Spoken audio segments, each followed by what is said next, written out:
about none other than Grok. I'm going to do some fun stuff with it, like making malware, generating hacking scripts, and a few other cool things. So subscribe to the channel, like this video, and grab yourself a fine cup of coffee. Well, here is our Grok user interface. It's Elon Musk's idea, so you can already feel those slightly spacey vibes going on here. So, I started by asking Grok if it could write me a malware in C that encrypts files in a specific Linux directory, and when decrypting it should show fake ransomware-like behavior, like asking for money or doing other usual ransomware stuff. By the way, if you don't know, ransomwares are malwares that encrypt your files and then ask for a ransom. If you pay, they might give you the decryption key, or they might just run away with your money. But in this case, I clearly mentioned that it was just for demonstration, all in a controlled and ethical environment. Unfortunately, Grok responded with a polite sorry and said it couldn't help generate malicious code. Like, come on, it's not even that malicious, or maybe it is. Anyway, it did say it could generate something similar without the ransomware-like behavior, and I was like, sure. So it gave me some C code using an XOR-based encryption algorithm. Nothing fancy, no drama. I copied the code, pasted it into my Linux machine, compiled it using GCC, and boom, we got our malware's binary file. I ran it, and it asked me to enter a directory path, so I pointed it to a test folder I had set up with dummy files. Then it asked for a string,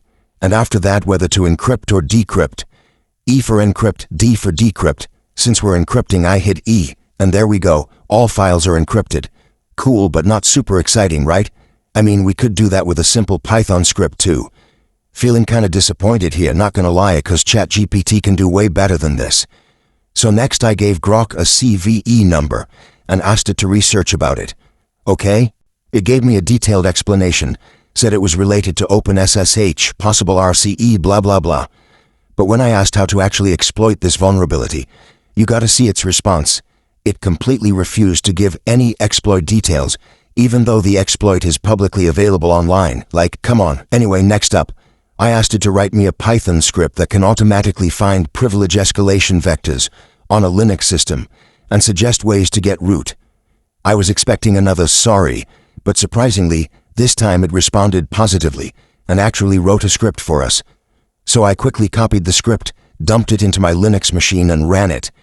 And, yep, it gave us some system info. Not as good as LinPs, but hey, definitely something. One weird thing though, it kept asking me for a password. Like, bro, we don't have the password, what do you expect us to do? Okay, so I was kinda annoyed at this point, cause Grok was just acting way too messed up. With a heavy heart, I asked it to write me a C2 server, but again, it denied. Like, bro, it's not like I'm actually asking for a real working C2. It did give me some code, but honestly, who the heck is gonna run that? Definitely not me. My final words, don't use Grok, it's creepy as hell. Use DeepSeek or ChatGPT instead. They actually assist you way better with your cybersecurity and ethical hacking projects. Subscribe to the channel if you're new, and like the video. I post this kind of stuff all the time. Stay safe, stay ethical, and stay blessed.